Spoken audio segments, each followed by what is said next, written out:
something a little different for this class. When I read Meyer's sets, right, we have the balloon, we have the 70, and we have the Rutherfoord. In my opinion, some of Meyer's most important writings are found on a single page of the Rutherfoord, and he lists them as 5 rules. If we obey these 5 rules, in my mind, all the techniques in 70 and the balloon make much more sense. Okay? Not that the 70 doesn't have a lot of theory, it does. But they're most concisely written in these 5 rules. So what I want to do today is go through these 5 rules, if we have enough time, we'll start at the beginning, and explain how the fight, specifically today with the Rapier, conforms to these rules. Okay? Now, rule number 1 might seem very simple, but I think it's very important for all good combat. I'll go ahead and read it.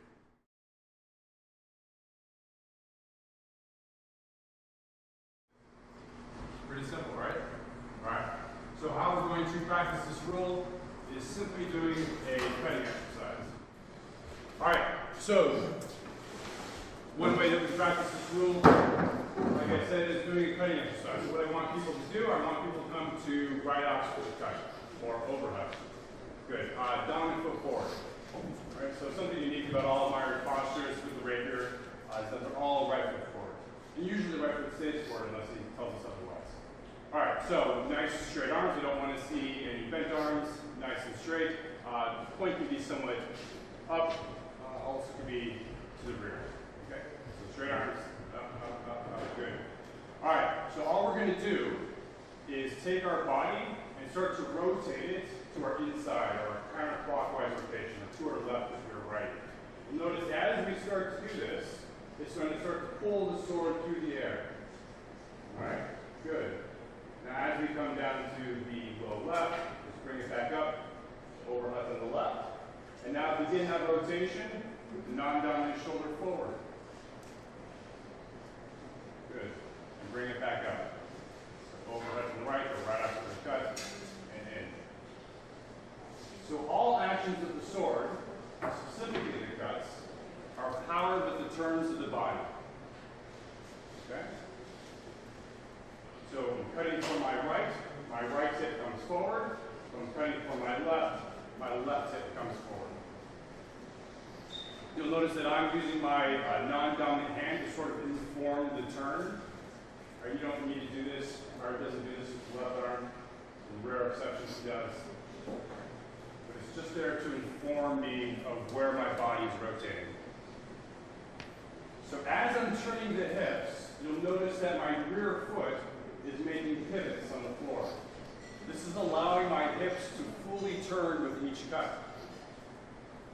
What I'm not doing with this point-oriented weapon is allowing my front foot to turn. Okay? So what I want people to do is simply rotate the rear foot, allowing the hips to turn. So the power of the cut, the power of any action, is not in the muscles and in the wrist and the arm. It is the turn of the body. The arm is simply here to tether the sword to the body. Okay. And all of these cuts are done with a nice, straight, extended arm. So we're never trying to work against inertia and pull the sword back to us. With the rotation, we allow the sword to go out in front of us. If we were to let go, our sword would continue forward. Right? But our arm is tethering the sword to our body. It is moving the sword where we want it to go, and the body is powering that action. Good. So we have 2 overhand, right, or Zornhand, both from the right, from the left. Anytime I cut from my left hip comes forward. Anytime I cut from the right hip comes forward. So you notice I'm going from the squared position to a profile position. Let's throw some Unterhau in there. So as I come down to low right, or Nebenhut, you can turn the point back, cut out some long edge to left ox with a thrust. Okay. I can come back around, Unterhau on the left. Again, with a nice, straight, extended arm. If your arm is getting tired, You're not using the body to power the cut. Simply hold on to the sword, allow the rotation of the body to send the sword out into space.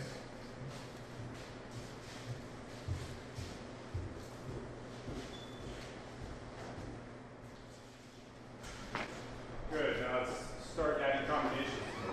We're going to make over half, over half, over half, over half. Okay? So, cut from the right, cut from the left, cut from the right, cut from the left. So begin in right axis of the thrust. Turn the point back over, begin again. I really want you to exaggerate the turns of the body. In my mind, you're not exaggerating. These are the turns of the body. Okay? For most people, they're not used to turning this much. Okay? So, let's start again. Right axis of the cut. Right cut from the right, right cut from the left, low cut from the right, low cut from the left. And begin again.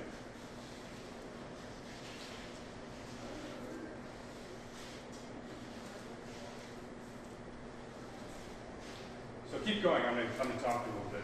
So what does this have to do with the first rule? Okay? The body is exponentially heavier than the sword, right? Everybody agrees with that? Good. If I want control over this light weapon, I'm not going to control it with just my arm.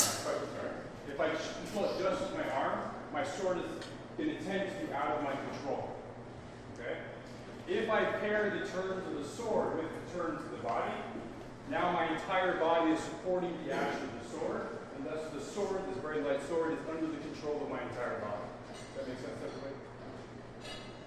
Are these cut patterns too simple for everybody? Good, because we're going to make it more complex. All right, so we're going to start in right axis for the cut, and then as we come down, we're going to turn the short edge down. Good. And as we come through long point with the long edge up, we're going to leave the hand extended out in front of us, turn the sword around, and finish that same cut line with the long edge. You want to see that again? So right axis for the cut.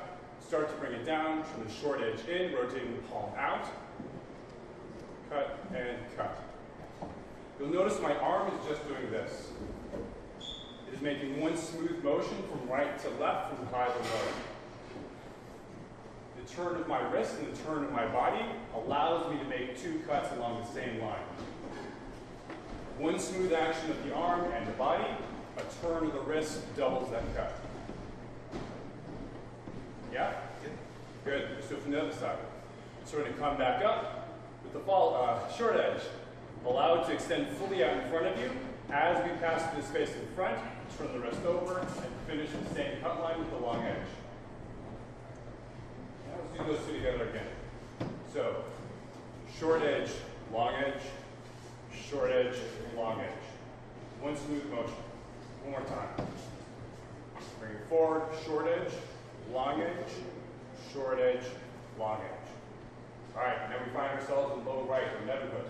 We're going to come up with the short edge, allow the point to come up and to our right, finishing with the long edge. Good. Allow it to come back over into the change or Wechselhead, short edge, long edge. And again, now we find ourselves at the beginning. Okay? So there's many applications for turning the short edge to the long edge, and taking out the short edge with the taker, and then striking with the long edge as a hitter. We could be provoking with that short edge cut. A lot of different applications. But to turn one cut into another in one smooth action will give us an edge in the fight. Okay? We never want to break actions up into individual parts. We want to be able to flow through each action. All right, so let's put that entire cutting sequence together. So, short edge, long edge, short edge, long edge, short edge, long edge, short edge, long edge. Let's go again. Short edge, long, short, long, short, long, short, long. All right, let me watch this.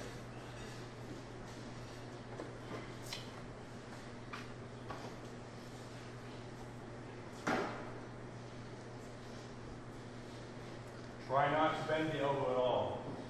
Allow the momentum of the sword to come out in front of you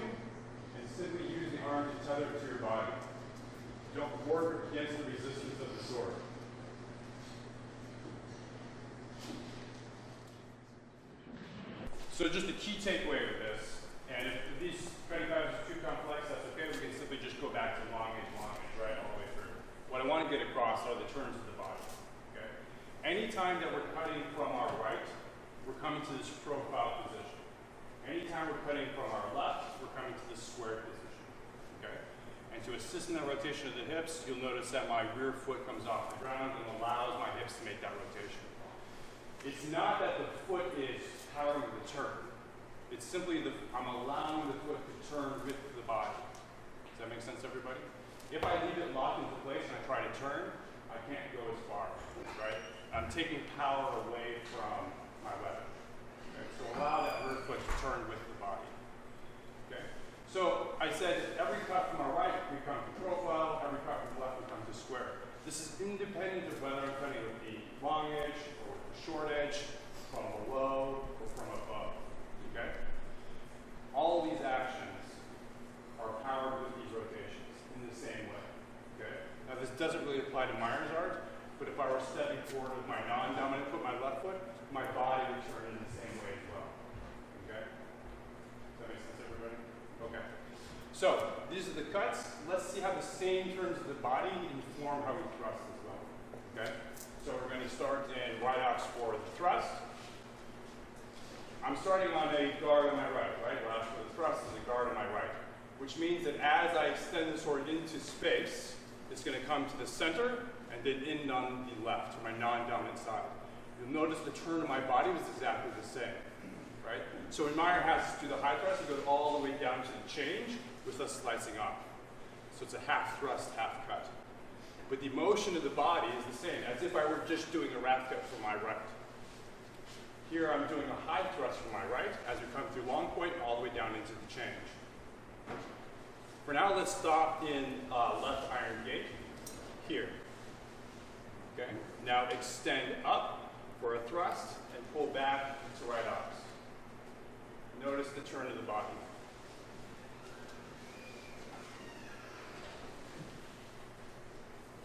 If you want to be more Meyer, you can leave that left hand on the hip or behind the back. Sometimes if I'm wearing a belt, I grab my belt. Good, now we can make the same thrust from the left. So left ox, the thrust, we make a high thrust on the left, comes through long point, body turns, we come to iron gate on the right. Notice what I'm not doing, and I get upset when I see this. I'm not delivering thrusts by flinging my arm forward. Okay? I'm not punching. The damage this weapon does is not hard impact, right? Now, we do it because we have blunts, and we want our partner to feel that we trust them. Well, let's take the blunts off. No, let's not do that. How are you? So the damage this weapon will do, just for your story time, is putting the point to the target and pushing the blade through, right? The damage that I want to do is internal damage. I just need to pierce his organs. That's all I need to do. He doesn't need to go back, right? I'm not trying to deliver this force here. I'm just piercing the body, okay? So that means I don't need to fling it forward. This is weak. All I need to do is place my point and drive it through. You'll notice the bend. It's strong, I like it. See? There we go. Thank you. All right? So do not fling it forward. This is not fast. This is not supported, okay? Just place it and turn. Place it and turn, okay? All right, so we can do the same thrust from below. Actually, we did, didn't we? Because we started high, came low, and then we came back up the other way. Perfect. So we do the slope from the right and from the left. Good. Don't bend the elbow. Don't bend the elbow. All these guards are with a straight extended arm. Anytime I bend the elbow, I have to again bend straight for the thrust. The arm is straight. Like I said, we're just pushing it forward with the turn of the body, and then we add in footwork. We'll be extending the point with footwork as well.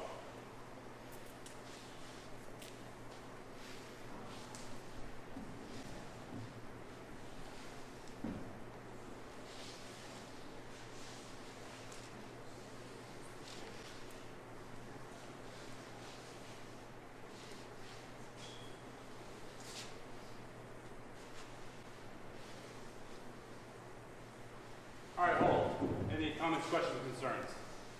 Does this make sense to everybody? Yeah? Yeah. Okay, perfect. Let's move on to rule 2.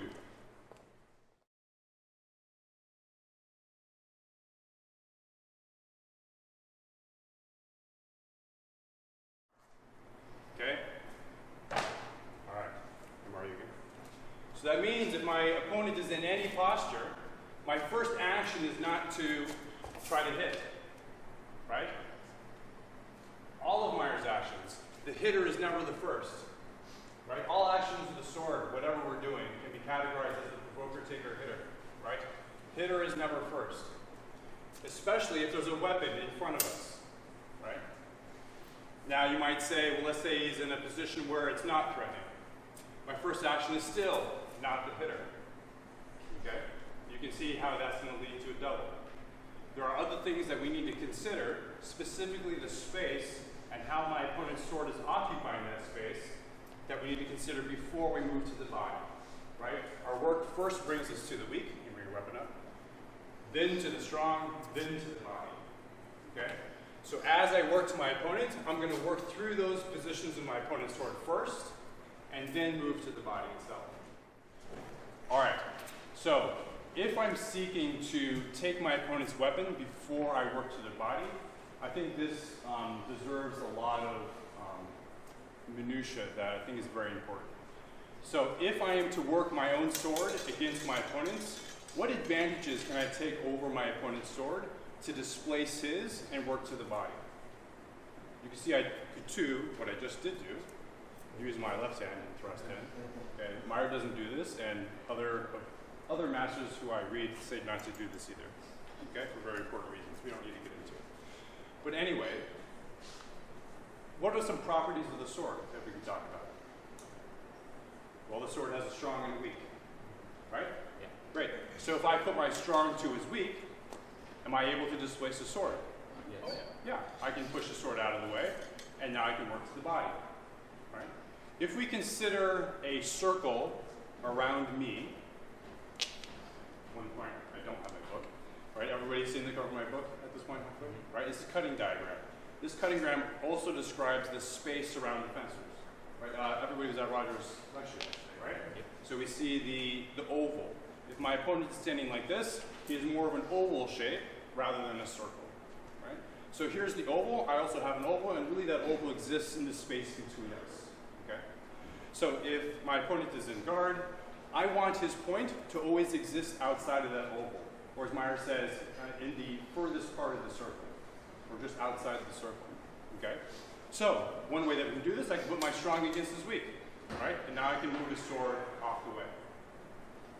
However, how easy it is for my opponent to put his strong against my weak?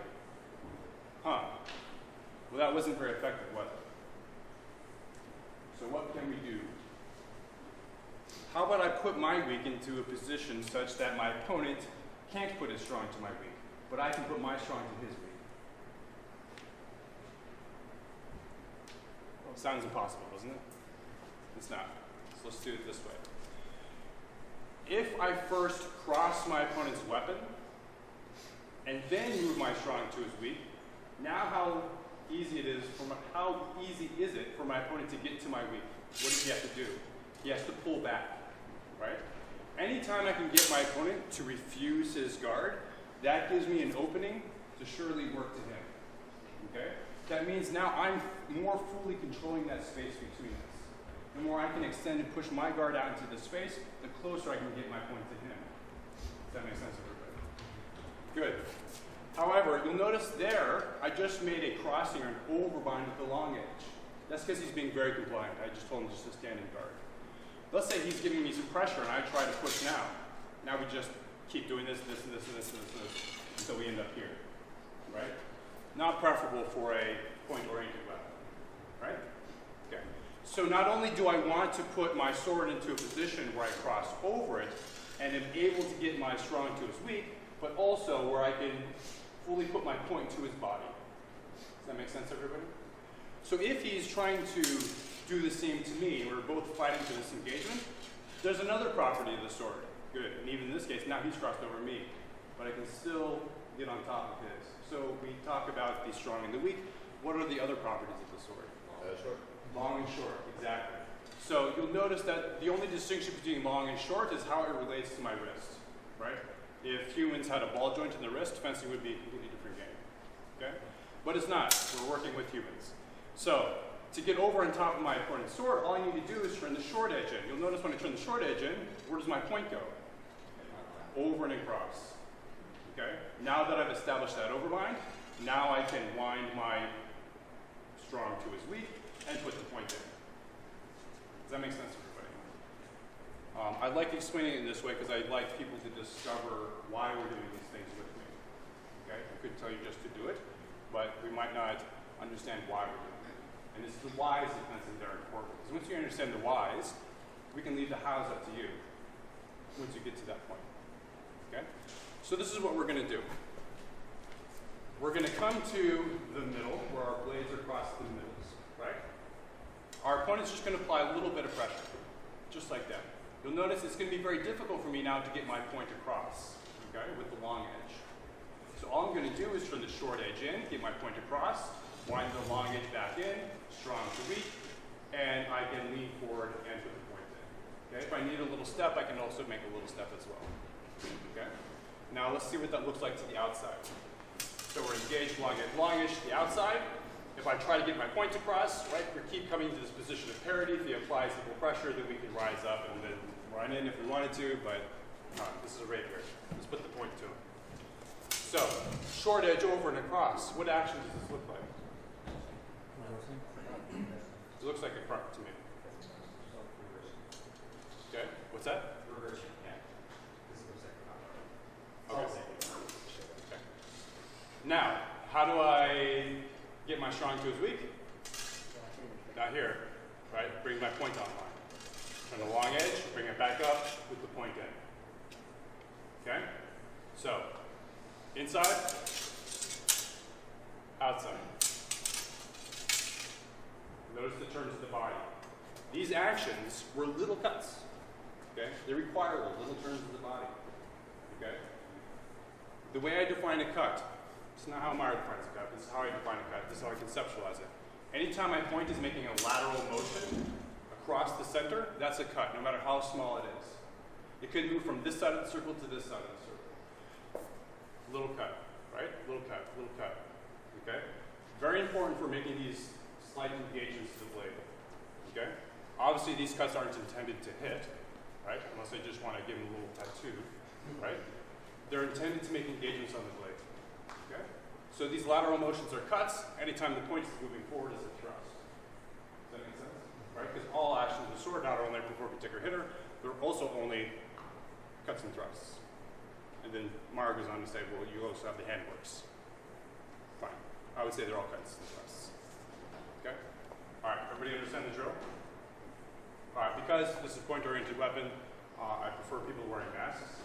Okay? And we're at the middle, so we're at a distance where we can actually do some damage.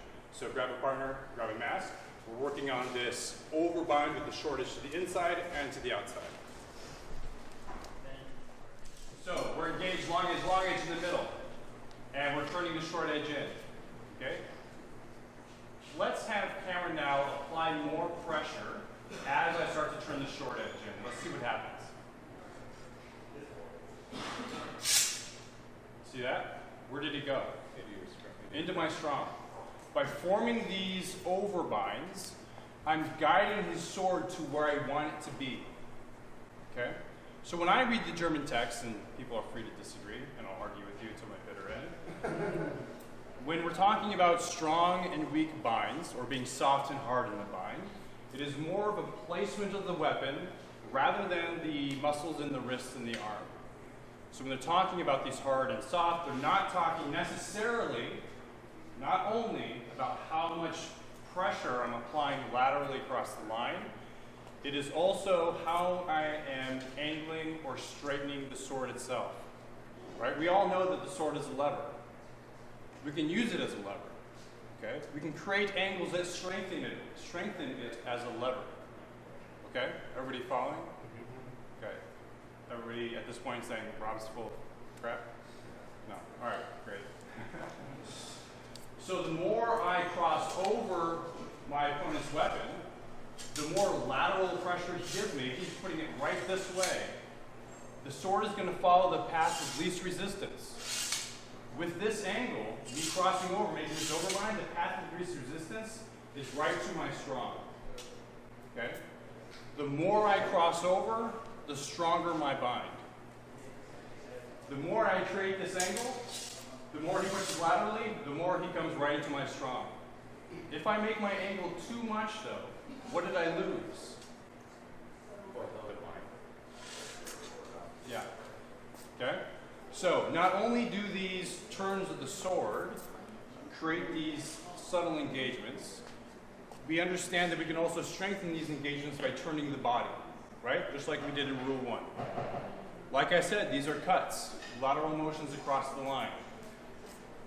Cut, cut. Okay? They have a turn of the body. It's an action from right to left. How do I turn the body? Left hip back if I'm making it from right to left. Left hip forward if I'm making it left to right. So let's add in a turn of the body. And now if I made such a strong angle, where's this point? Outside presence of my body. Okay, so not only do the turns of the body support and power the cuts, they also hide my body behind the position of my sword. So if I were to stand over here so everybody can get a look at me, when I make this cut, I'm turning my body behind the sword. When I finish this cut, even if I end in iron gate on the left, my body is not to this side of my sword. It's hiding behind. Now when I cut from the left, and I end, let's say I make it half, turning that left shoulder forward hides my body behind the position of the sword without moving my feet. Okay? Does that make sense? And by moving my feet, I mean taking a step, not this pivot. Make sense, everybody?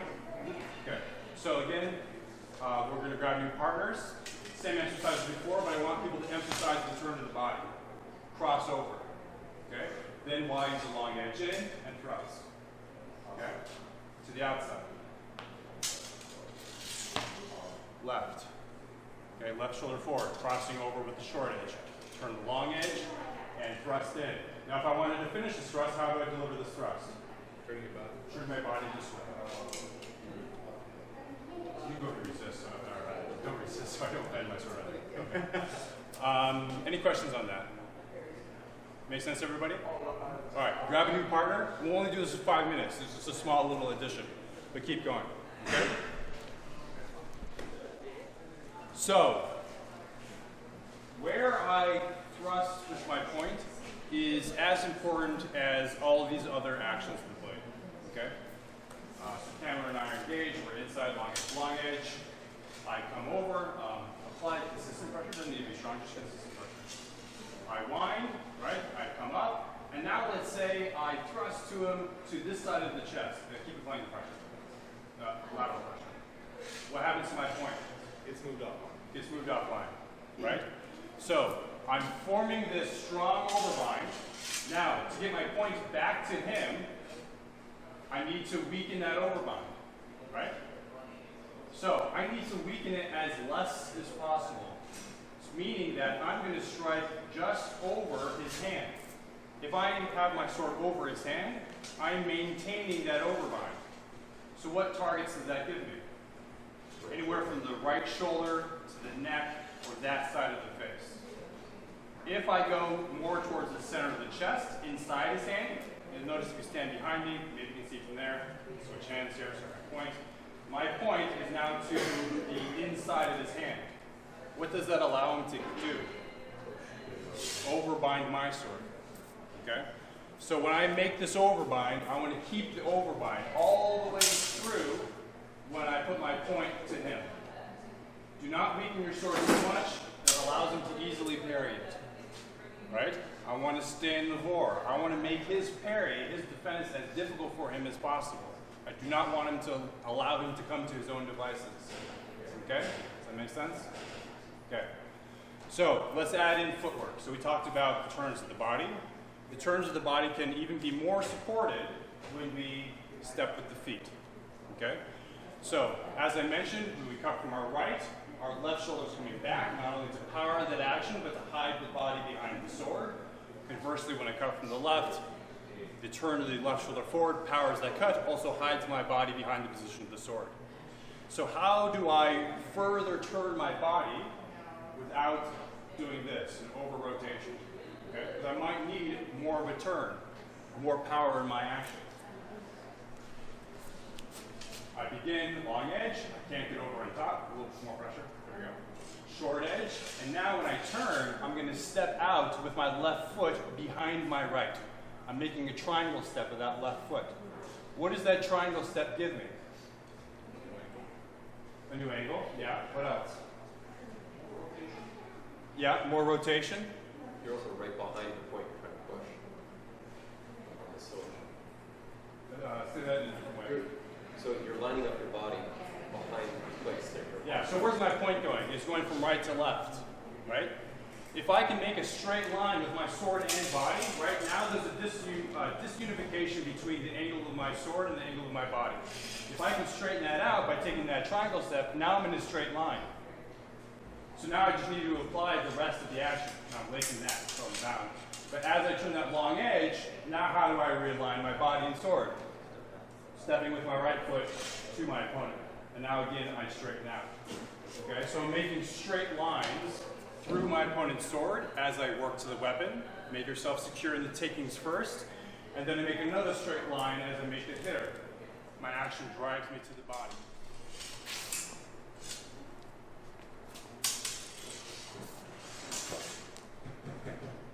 That's clear to me. Okay. Should we do it to the outside? Let's do it to the outside.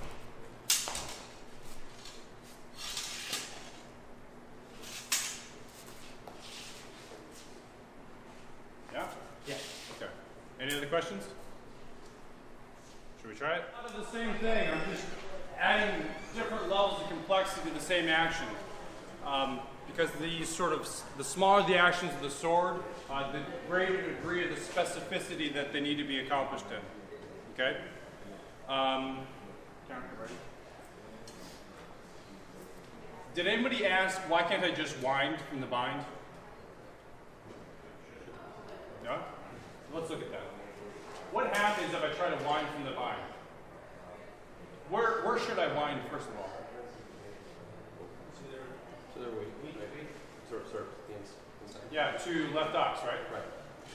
Right. Keeping me pressure. What happens to my sword? Yeah. You're giving him the overbind. Yeah, I'm giving him the overbind, right? I can't wind. I can't get my point back in. If I can get my strong 2 is weak and then wind, great. But look what I need to do to my sword to get to his weak. Thank you. Right? So, establishing the overbind makes myself secure first. Now I can wind. Bring my point back in. Okay? So another big mistake that I see in a lot of fencing is that from the bind, people do not consider the overbind before they wind. Now ideally, the overbind and the wind happen in one smooth, continuous, quick action, right? But it needs to happen in that order. Overbind first, then wind. And when done to great degrees of specificity, my point just goes over and across and I turn up. Okay? So that's what we're working towards. Just this continual motion of the point forward, but the point needs to cross over and then wind first. Okay? But we can make big gross actions, right? That's a really strong overbind. But now what does it require? It requires me to bring my point this much back to my opponent, right?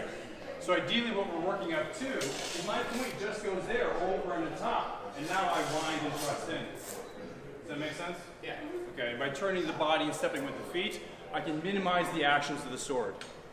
If I don't use the body and I don't use the feet, it's all arm, my sword is going to flail out of control. Okay? All right. Let's take a water break and we'll come back and look at rule 3. Okay. So Meyer doesn't talk about changing the grip of the sword. Okay? To make these rotations, I have the hand on top of the handle, right? Everybody see where my hand is in relationship to the cross and the hilt? Yeah? So what I'm not doing, I don't have it on the side like this, okay?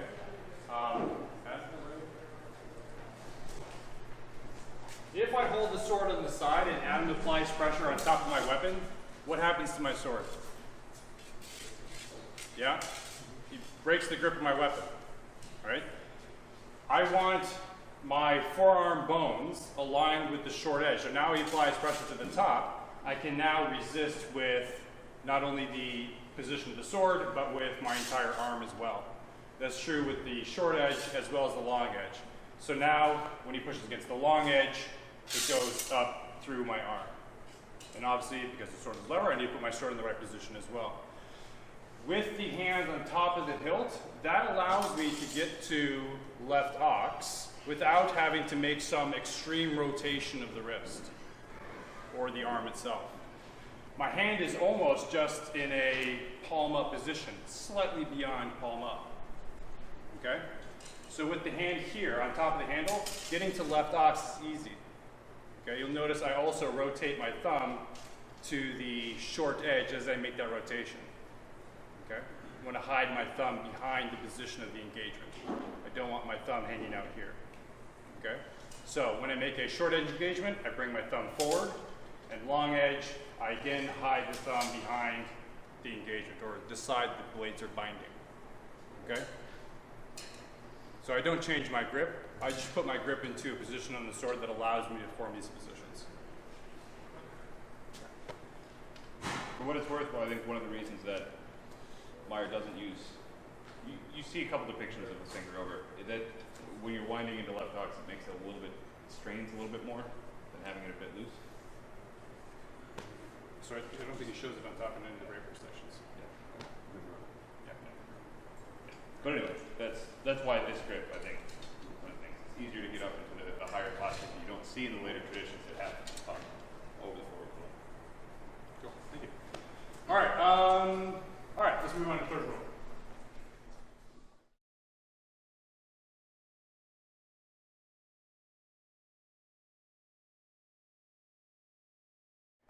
All right, so the reason why I like starting in the middle is because it allows us to isolate what the blades are doing against each other when we get to the middle. Okay, but everybody understands the fight doesn't start here, right? We might be in the postures at a further distance, forming, changing off from guard to guard, right? Or I might make iron gauge or straight parrying, and things are going to happen before we come to the middle. And those things, those actions, those transitions from guard to guard, i.e. cuts, right, can also lead me to positions where I make a bind on the blade or a taking on the blade, okay? Meaning that if I want to make my can you make my iron, there we go, perfect, straight parrying. If I want to make an overbind against the blade, I need to move my sword from this position, close that space, into this position, right? So I did exactly the same thing from right ox. I crossed over and I turned here, right? So that would be one setup to make an overbind to the inside, right? Without actually starting in the middle. Now it could be that we're both in straight parrying and we just keep coming forward and right now we're where we were before. And Meyer does this sometimes, okay? So if you have a fencer, three reverse rolls, so maybe you're a right ox or some other right guard, and I'm an iron gauge or straight parrying, and Cameron wants to make that overbind against my sword, immediately I'm at a disadvantage. In that moment, I'm at a disadvantage, okay? I don't have a sure opening anymore, right? Cameron's made that overbind. He's secured his position for the thrust, okay? So, when Cameron wants to make a bind against my blade, I don't let him touch it.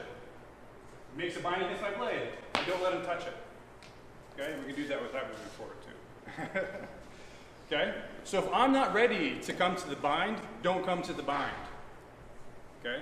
Do not come to the bind until you have a sure opening. Okay? So when I'm ready to move forward and strike my opponent, I first bind in my overbind and then wind and strike. You had a question? Yeah, so this sure opening, how would you define that? Like he's just got a sword offline and that's the sure opening, or you noticed a pattern that you think you're going to open something up? What would you define as the sure opening you're looking for? Sure, so let's apply Rule 2 to Rule 3, the last part of Rule 3. So I don't have a sure opening until I've made myself secure with the takings, right? Okay. Okay, so if I want to strike my opponent. Now, I'm speaking in very safe terms, right? The fight can evolve from these rules, but these are the basics. These are the bases for which we derive all the other actions. Okay, so this is the safe way to approach the fight. So if we apply the second rule, so first the third rule, he tries to bind my blade. I don't let him touch it. Now, I want to make a sure opening by securing the position with the taking, and now wind and work and go in. That's awesome. Okay? Yep. All right, perfect, good. I'm glad you like that answer. So rule 3 is very simple. If they want to bind your blade, don't let them bind your blade. Okay, so the simplest way to do that is just to change through. All right, durchwechseln. Okay, we can pull off into a different guard. Meyer does this sometimes too. So if Cameron wants to bind my blade, I maybe just go to right ox. Okay, so I can pull off or I can change off into one of the other guards so that he can't bind my blade. However, I allow him to keep coming forward. So what the change through gives us is preventing our opponent from binding our blade while also leaving the point as a threat, right? Forcing our opponent to deal with that threat before they work to the body. Okay? So applying a technique to rule 3 is very simple. It's just the change through, right? The durchwechseln. Yeah? Disengage, glacione, whatever you want to call it. So we'll have our partner start in one of the guards that we change off to, right ox for the thrust, left ox for the thrust, the change, or side guard, or low right, low left. And we're going to be in our engage or straight pairing. They're going to want to make a taker against our blade. Don't let that happen. Okay? Good? They maybe are in, what guard are they in right now, by the way? Left iron gate. What can they do to create an overbind from left iron gate? Yeah, crump out, right? Don't let them touch your blade. What can you do from there? Good. I can go over too. There we are, right? Don't let them touch your blade until you're ready to touch theirs with the sure opening using the taker. Yeah? Everybody got it? All right, grab a new partner, let's do it. For whenever the blades touch and hits in the bind, you should have a sure opening, otherwise your arc is false. Okay? So what we're going to do, I'll borrow you again, is our opponent's going to try to bind our blade, right? We're going to change through, and when we want to, when we're ready to make that bind, now we're going to apply our first drill. Okay? But only when we want to. Now how would Cameron counter my action? Do the same thing, change through, right? Because now he sees that he's going to bind his blade at a moment in time that he doesn't want his blade bound. Okay? But let's not go that far yet. Okay? So again, Spencer A here is going to change through, and when they feel like they have an opportunity, right? And there we are. What did I do differently with this action than we did before? I did the overrun with the long edge. Why was I able to do that? Yeah, I didn't need to use the strength of the short edge to get over on top. I needed the short edge because before we started in the bind, right? I couldn't get over with the long edge. Why make all this extraneous action if I can gain an overbind with just the long edge? Now I'm already in a position where I can wind and thrust. Okay? So use the short edge when you need it. Default to the long edge. Okay? If I just have my blade in the center and Cameron's cutting all over the place, I just have my long edge here. Right? Eventually, if I just keep walking forward, there we are. Right? And now if he makes a strong engagement against my blade, I can use the short edge and come in. Okay? So use the short edge if you need it. Long edge is ideal because it doesn't require more motions. All right, so again, Cameron makes an action. I avoid. And you can move around too. I don't mind this at all. We make some gather steps. There we are. That was my opportunity. There I used the short edge. His blade was pretty close to the center. Short edge. Now we're not in the bind because I sent it away. Now I can just thrust. Okay, but again, I made myself secure with the takings first. So don't bind your blade until you're ready to, until you have that sure opening. By first making the taker, then the hitter. Yeah? All right, grab a new partner. Let's do it.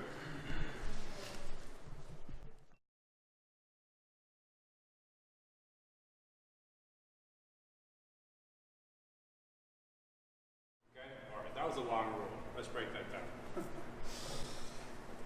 All right, so, Kevin, where are you? So, if you're in a posture like iron gate or plow or straight bearing, it doesn't matter, right? We have our opponent trying to make an action against the blade. We're going to change through. They make an action. Change through. All right. First, do not let it intercept the central blade. Great, but always go through.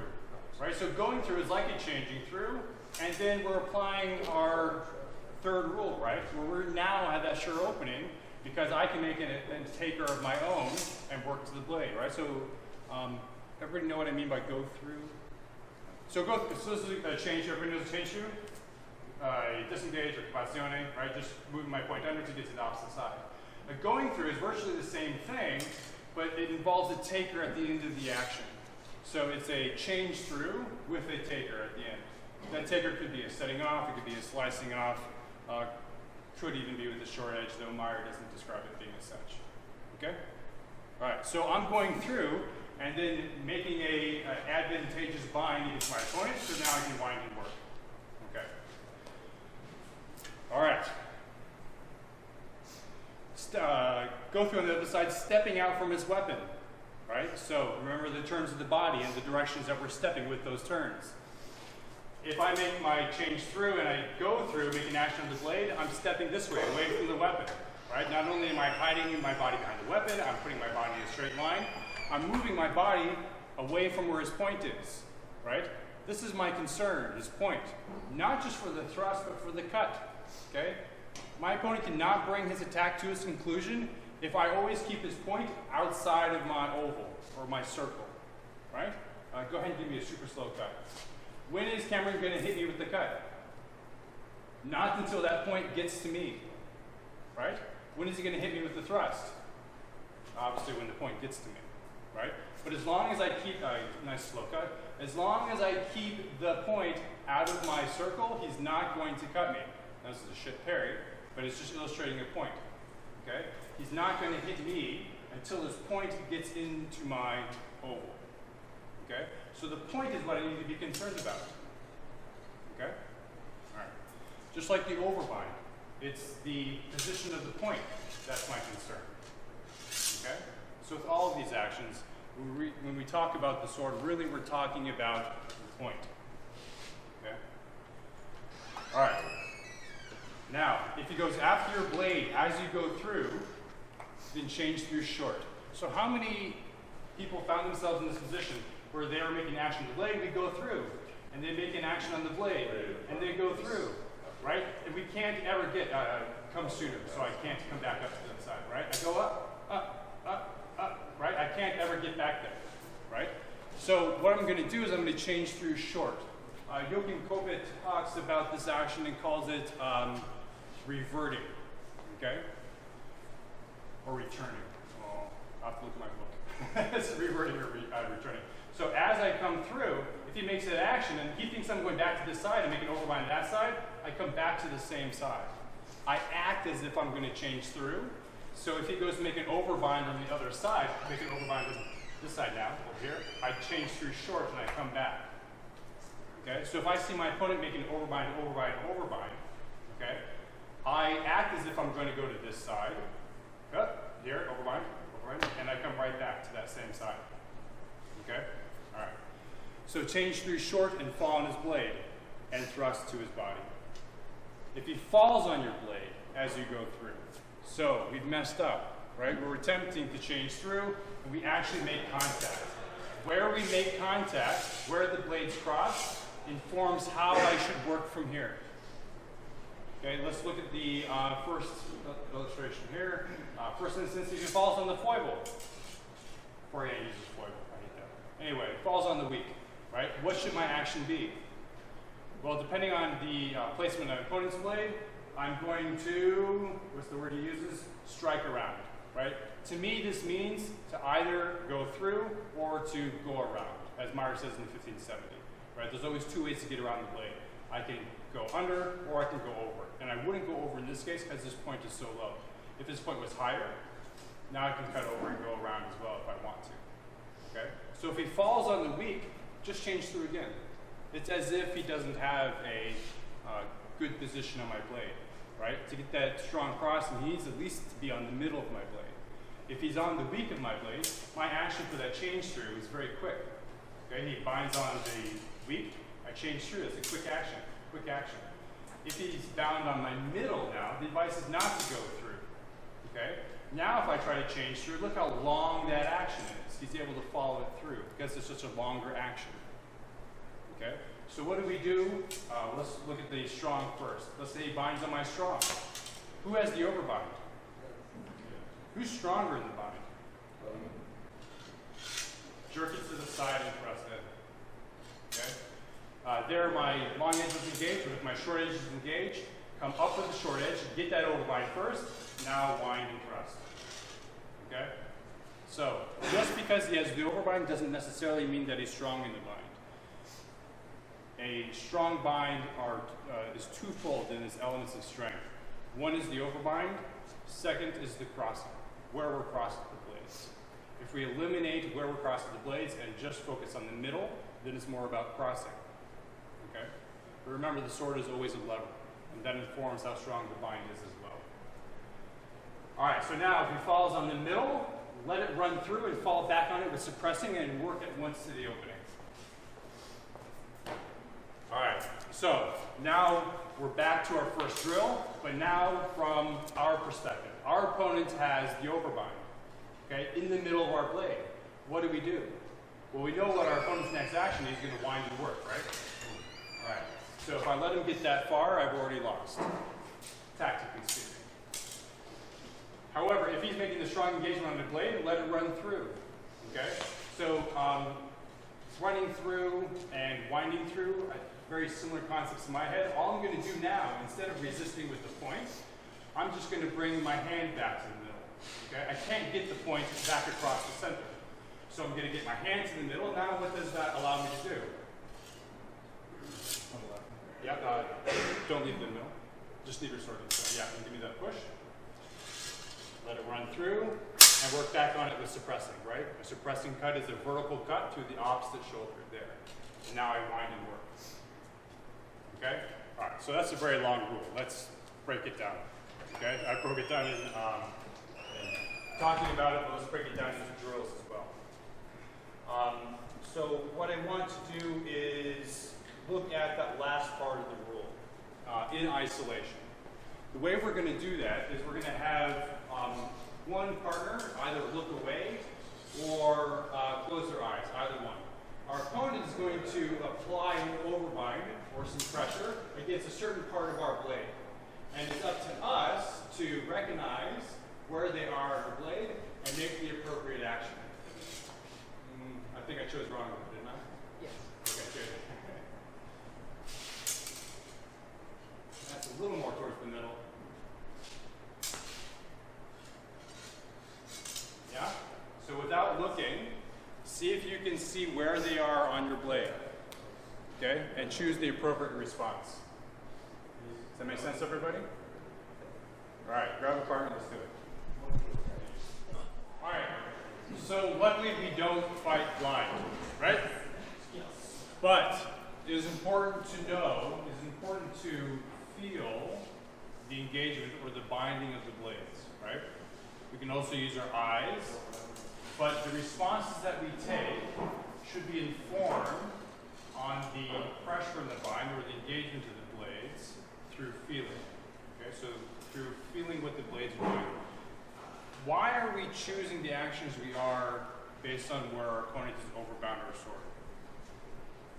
They are the quickest means to get back to the middle, depending where they have bound.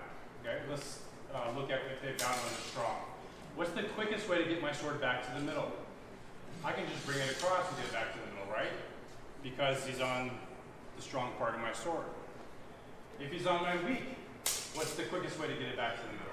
It's to change through and go in, okay? Now, if he's on the middle, right? If I try to change through, it's a long action, and I can't necessarily jerk it to the side, okay? And what happens if I try to jerk it to the side? I run through, right? Which is what we're supposed to do, okay?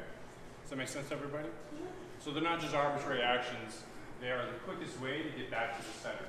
Okay? Get out of the underbind. Okay? Yeah. All right.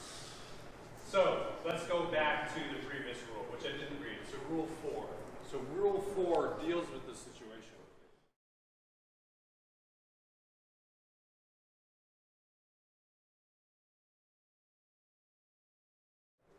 Okay? So that rule describes what chasing is. The reason why I skip it is because actually in the 1570, I think Meyer gives some better advice for chasing. Okay? So if I, this reverse rolls again, I'm in an overbind, what am I forcing my opponent to do? Do something else to get away from my overbind. When he goes away from the bind, that's our opportunity for chasing. Okay? So, depending on where I have bound my opponent's weapon, I've provoked my opponent to make a certain sort of leaving of the bind. Right? And so what can I do from this position? Right? I can cut the hand. Okay? If they refuse their arm and expose the arm, I can cut the arm. Okay? Chase the limbs. Or when they gather the limbs, chase towards them and cut them. Okay? Let's look at the changing through. Where is the opening when he changes through? How do I chase if he changes through? Yeah. So all I'm going to do is as he disengages, turn the long edge back in and chase to that opening. Okay? So if he leaves the bind, he leaves me an opening as well. Okay? Now, what if I have overbound on his strong? You didn't leave the bind. Can't chase. Don't overbind your opponent's strong. Okay. All right, so now what we're going to do is apply very simple concepts of Rule 4, which is chasing, right? This concept of chasing. If you can force your opponent to leave the bind, then we have an opportunity to strike as they are leaving the bind, indes, right? So as they are leaving the bind, chase and strike. Okay? So chasing is describing two things. It's describing when we strike. It's also describing where we strike. Okay? So the chasing element of it is that wherever they are leaving, I'm striking to where they are leaving. Okay? I'm not striking to where they are going to. I'm striking to where they were. Does that make sense to everybody? And when I strike to where they were is as they are leaving the bind. Okay? So I'm not doing it after they leave the bind. Well, I am doing after they leave the bind, but not so late in the action that the opening is disappearing. I'm doing it as the opening is being created. Okay? Does that make sense to everybody? All right, so let's look at situations where we bind. Let me talk for a second. Where we bind on the weak of the opponent's sword, and now they must necessarily leave the bind. Turn the long edge in and strike. Right? So I've made an overbind to the opposite side. I make myself secure with the takings, and I put the point in. Okay? Now, let me give you another option for when they want to run off. Okay? Let's say, can you run off without bending the elbow so much? Yeah. So let's say I've overbound here. Now his arm is somewhat hidden behind the hilt. That's going to be really hard to hit. What other sort of actions do I have against this running off? Right? Really, the action he's making is winding through. He's putting his hilt through to the other side. What can I do?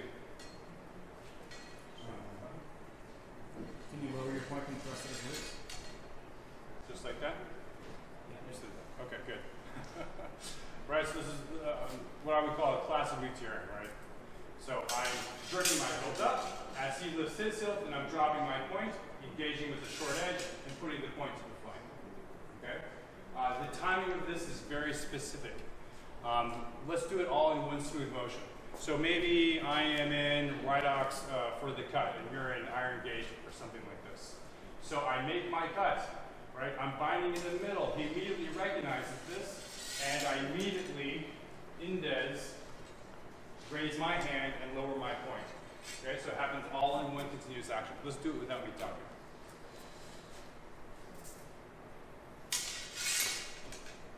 There.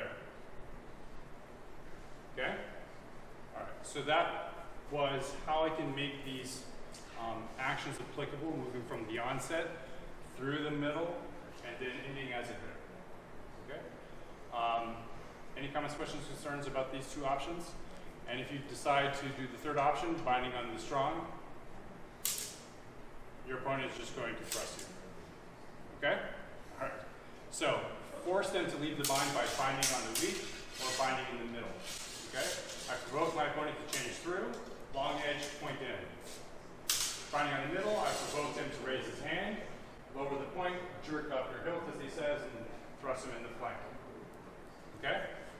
All right. Grab your partner, let's do it.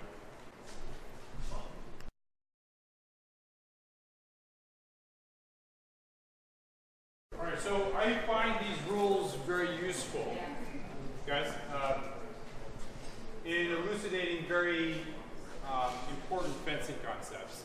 But this is by no means the entire corpus of the art, right? There's a lot of other actions that we can apply to these same concepts. But this gives us a good foundation.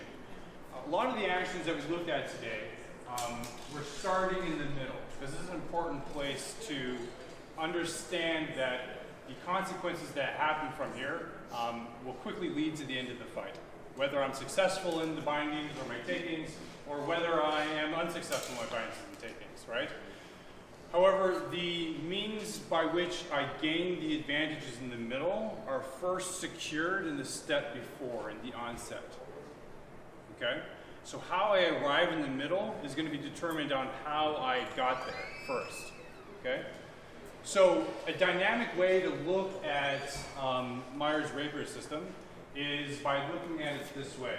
So if we're both in, let's say, straight pairing, for me to get to my opponent, I need to first bring my body into a range where I can strike him with the sword. And how I do that?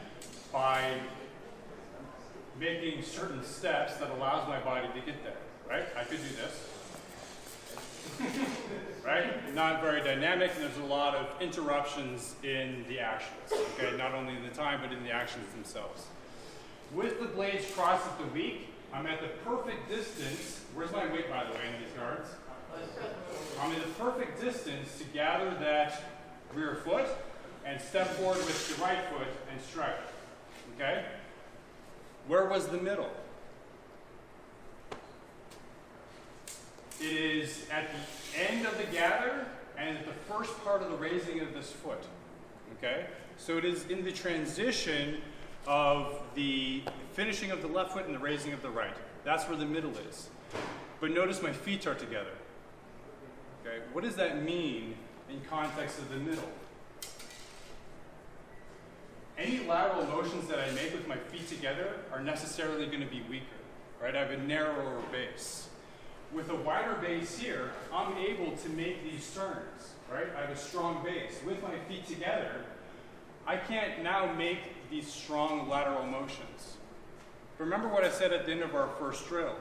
We just learned these strong lateral motions just to give us the gross motor actions, okay? I want to narrow the position of my point as much as possible. And I don't need to make those strong lateral motions with my feet together. I can't, and I don't want to. Okay? But the concepts we learned there, if we find ourselves in the middle with the feet wide apart, apply if my feet are together. Now, if my feet are together, what am I more prepared to do? Step forward and strike, right? But how I feel the bind will inform how I strike. So let's look at our very first action, right? We established the overbind and then wound and struck. So what does that look like in a dynamic Meyer-Rapier fight? Yeah? Everybody see all the actions together? I hope so. So I started in low left, or low right, excuse me. I came up with the false edge, short edge. I could have done that with a gather and stepping back with the rear foot. I wind up and I strike. Right? Okay. The more I gather, I'm looking at the lines in the concrete here. The more I gather the rear foot forward, the less of that rotation I'm able to achieve. But I'm still rotating the body, and now with that overbind, I turn and thrust. I can also gather my foot to the left as I do that gather. And in. Right? What if I'm losing the overbind on my way in? Right? We looked at that.